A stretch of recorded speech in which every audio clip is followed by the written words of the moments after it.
Buen día, soy Mari Carmen Carollo, profesora titular de la USC, y voy a introducir los conceptos básicos para el estudio de variables de tipo cuantitativo. Para fijar las ideas voy a utilizar la base de datos AIS, en la que se recogen datos correspondientes a distintas características, como puede ser el hematocrito o el número de días que permanecen concentrados 202 deportistas colegiados en el Instituto Australiano de Deportes.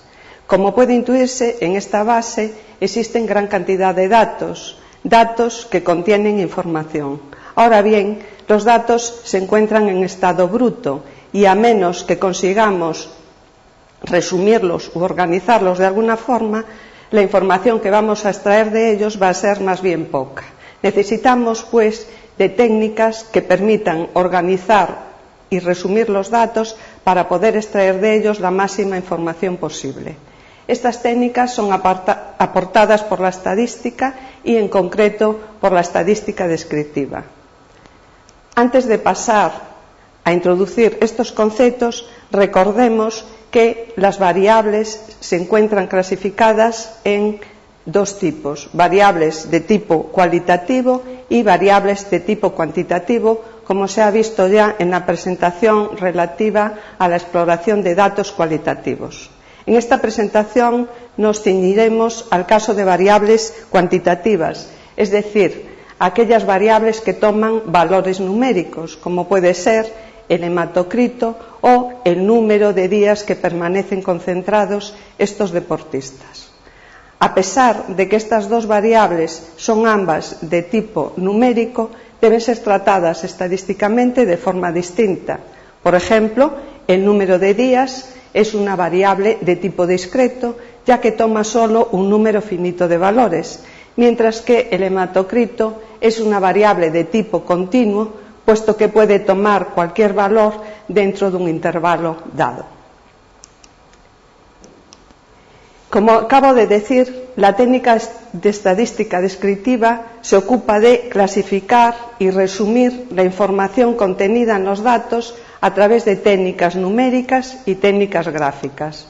En esta presentación veremos cómo resumir la información relacionada con datos de tipo cuantitativo. Las principales técnicas de estadística descriptiva son el estudio de las frecuencias, las representaciones gráficas y las medidas resumen. Nosotros sabemos que los datos en general no son todos distintos, sino que aparecen repetidos, y ahí surge de manera natural el concepto de frecuencia, que ya ha sido introducido también para datos de tipo cualitativo. Nosotros vamos a obtener la distribución de frecuencias del número de días de permanencia de concentración de estos deportistas. Vemos, pues, en la primera columna que esta variable es de tipo discreto, puesto que solo toma valores 20, 21 y así hasta 25. Sin más que contar cuántas veces aparece el 20, 21, etcétera, tenemos las correspondientes frecuencias absolutas y frecuencias relativas, igual que en el caso de variables de tipo nominal. Dado que aquí nuestra variable toma valores numéricos y podemos ordenarlos, podemos hablar también de las correspondientes frecuencias acumuladas, al igual que puede hacerse cuando la variable es de tipo ordinal. Igual que en esos casos, la suma de las frecuencias absolutas debe ser el número total de observaciones, en este caso 202, y 202 debe coincidir también con la última de las frecuencias acumuladas. En este resumen de los datos ya podemos extraer alguna información. Por ejemplo, vemos que el 68% de los deportistas estuvieron concentrados a lo sumo 23 días. O, por ejemplo, que todos los valores se repiten aproximadamente con la misma frecuencia.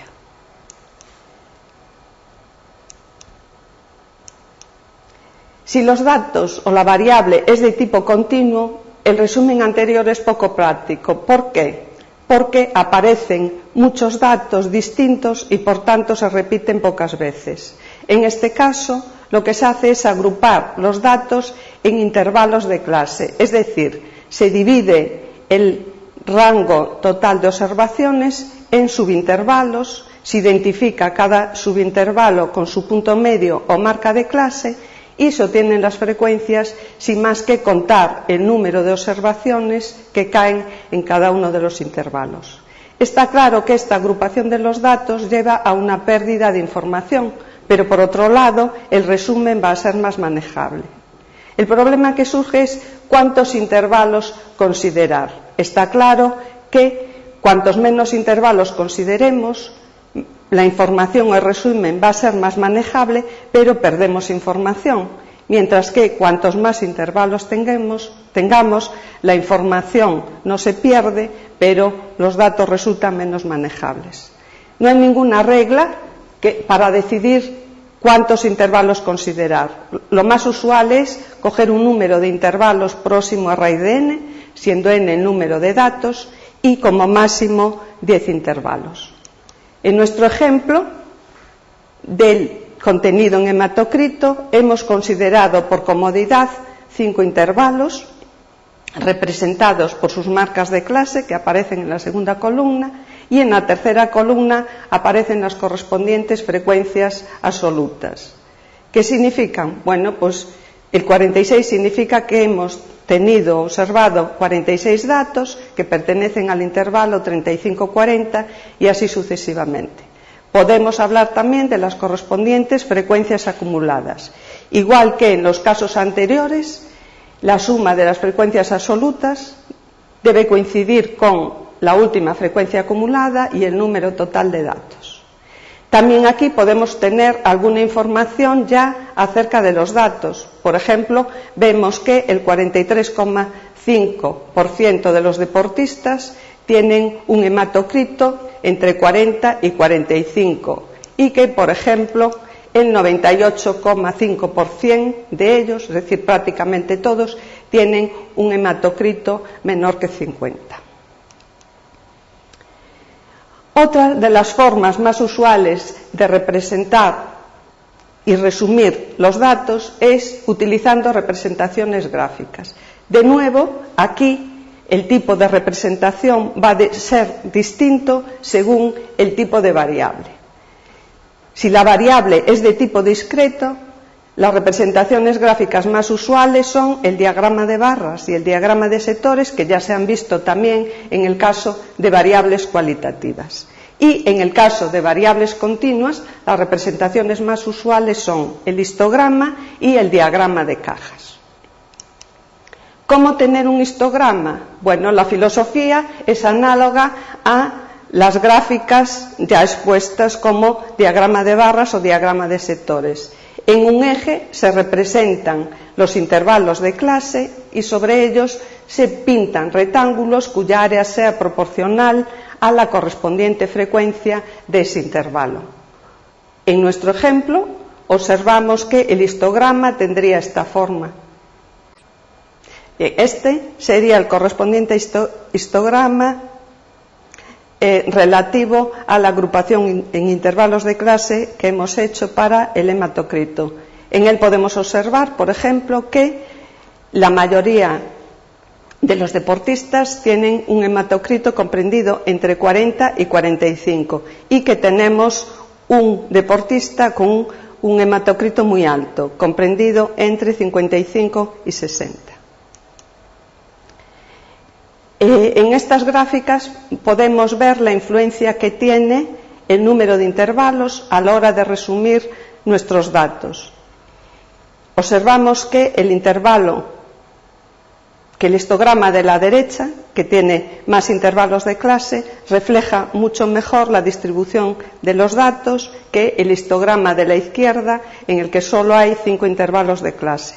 Podemos observar también que en el de la derecha se pone de manifiesto ese dato de ese deportista con un hematocrito tan alto, mientras que en el de la izquierda esto no queda de manifiesto.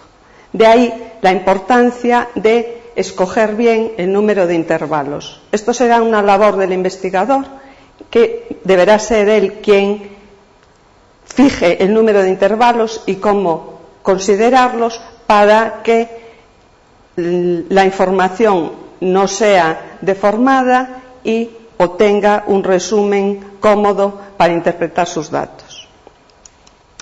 Otra de las representaciones muy útiles es la conocida como diagrama de cajas o Box-Plot. Esta es una representación que nos muestra a la vez la forma de la distribución y la ubicación de los datos. Consiste en una caja que está limitada por el primer cuartil y el tercer cuartil. El primer cuartil es el primer valor que acumula el 25% de las observaciones, el tercero acumula el 75% de las observaciones, de ahí que entre ambos esté el 50% de los datos. Podemos observar entonces que el 50% de nuestros deportistas tienen un hematocrito comprendido entre 40 y 45. En la caja aparece también marcada la mediana, que sabemos que es aquel dato que reparte las observaciones en dos partes iguales. La mitad son menores que la mediana y la otra mitad mayores que ella. Y aparecen luego unas barras o bigotes que se obtienen teniendo en cuenta el mínimo o el máximo de las observaciones y la longitud de la caja. La mayoría de las observaciones van a estar comprendidas entre estos dos valores.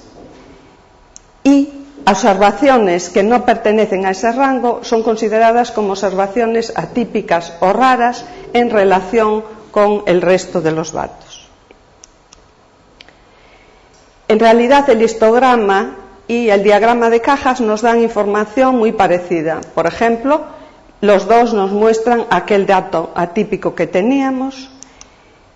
El diagrama de cajas nos muestra que la mediana no está justo en el centro de la caja, sino ligeramente desplazada a la derecha, indicándonos esto que los valores más grandes de la mediana están más concentrados que los valores más pequeños, cosa que podemos ver también en el histograma, dado que la pendiente o la bajada es mucho más suave en el lado izquierdo del histograma que en el lado derecho. Ocurre muchas veces que se está interesado en saber si existe alguna dependencia o relación entre dos variables. Por ejemplo, ¿depende el hematocrito del sexo? Bien, pues una representación gráfica útil para esto es hacer un diagrama de cajas por sexo. Tenemos aquí los dos diagramas de caja y a simple vista parece que es mayor el hematocrito en los hombres que en las mujeres. Puede ocurrir que las dos variables respecto a las cuales queremos estudiar su relación sean de tipo continuo, por ejemplo, el hematocrito y la hemoglobina. Para eso es útil hacer un diagrama de dispersión en donde cada punto representa el hematocrito y la hemoglobina de cada uno de los pacientes. Vemos que a la vista de la nube de datos o diagrama de dispersión parece que existe una relación directa entre las dos variables, en el sentido de que al aumentar el hematocrito aumenta también la hemoglobina. Y casi diríamos que la relación es de tipo lineal, dado que los puntos están bastante próximos a una recta. Ahora bien, estas técnicas que acabamos de describir nos dan una idea más bien global de conjunto de los datos y necesitaríamos tener unos índices o unos números que nos lo resuman de alguna forma. Números que nos van a permitir comparar datos de grupos distintos. Este objetivo lo cumplen las medidas resumen. Las medidas resumen podemos distinguir las medidas de posición, que son aquellas que nos van a dar idea de la posición o ubicación de los datos. Las medidas de dispersión, que nos van a medir la mayor o menor concentración de los datos respecto a un valor central, y las medidas de forma, que nos van a dar una idea de la forma de la distribución de los datos. En cuanto a las medidas de posición, distinguimos entre medidas de tendencia central y medidas de tendencia no central. Dentro de las medidas de tendencia central están la moda y mediana, ya vistas, y la media, que es específica para variables de tipo cuantitativo. Y entre las medidas de tendencia no central destacan el rango, los cuartiles y los percentiles.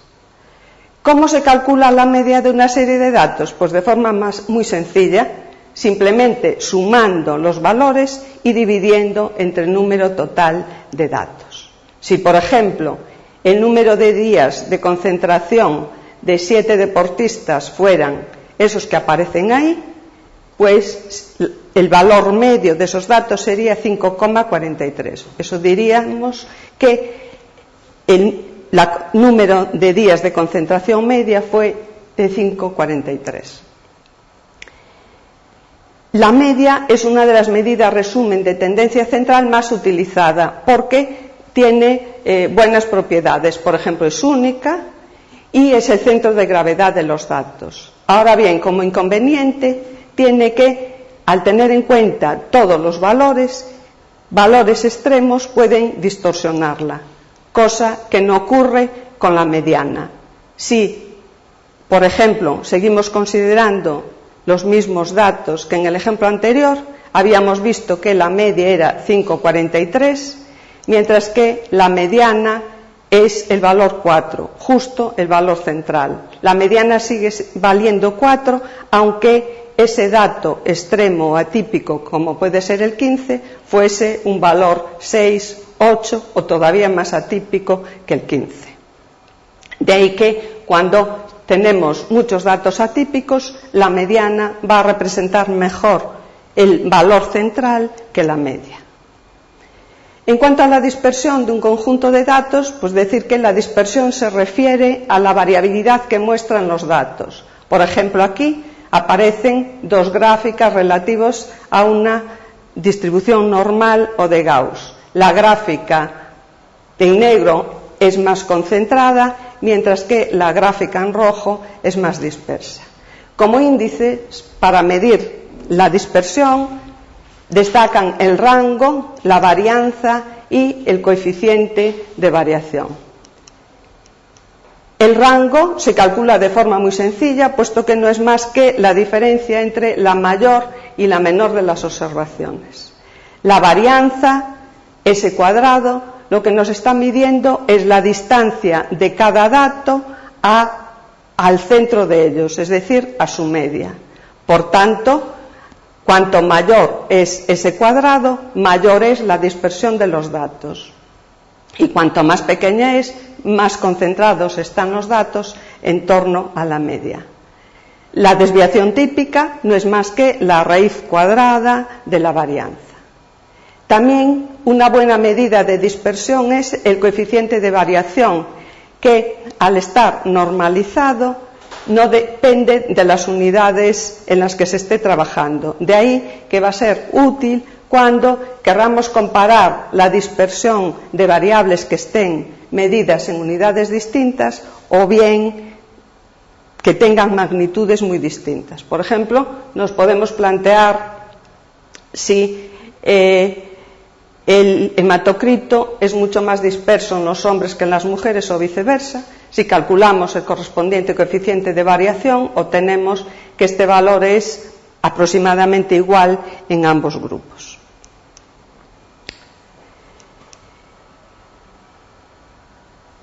Pasamos ahora a considerar las medidas de forma, que, como comenté antes, nos van a dar una idea de la forma de la distribución.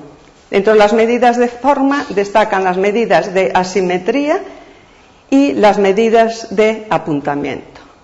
La asimetría de una distribución la vamos a medir en general a través del coeficiente de asimetría de Fisher, que tiene esa expresión, y vamos a distinguir entre que el coeficiente sea 0, menor que 0 o mayor que 0. Si el coeficiente es 0, eso significa que estamos ante una distribución simétrica y, por tanto, la media, la mediana y la moda coinciden. Si el coeficiente es menor que 0, eso indica que estamos ante una distribución con una cierta asimetría negativa o a la izquierda, es decir, que vamos a tener datos mucho más pequeños que el resto y, por tanto, la media va a ser más pequeña que la mediana. Por el contrario, si el coeficiente de asimetría es mayor que 0, estamos ante una distribución con asimetría positiva y, por tanto, la media va a ser mayor que la mediana. El coeficiente de apuntamiento o kurtosis mide el grado de concentración de los datos en la región central de la distribución comparado con el de la distribución normal. Esa es su expresión. Para una distribución normal de Gauss, el coeficiente de apuntamiento es 0, y todas aquellas distribuciones que tengan un apuntamiento 0 diremos que son mesocúrticas. Si el apuntamiento es mayor que 0, la gráfica de la distribución es más apuntada que la gráfica de la distribución normal y reciben el nombre de distribuciones leptocúrticas. Por el contrario, si el apuntamiento es menor que 0, tendremos una distribución más aplastada que la de la normal y reciben el nombre de distribución platicúrticas. Como conclusión, insistir en que es imprescindible organizar y resumir los datos de forma correcta. Antes de aplicar ninguna técnica estadística, debemos identificar el tipo de dato. ¿Se trata de un dato cualitativo? ¿Se trata de un dato cuantitativo? Una vez que tenemos identificado el dato, debemos utilizar la técnica adecuada de estadística descriptiva. Y una vez que tenemos los resultados, debemos interpretarlos de forma correcta. Bien, esto es todo. Muchas gracias.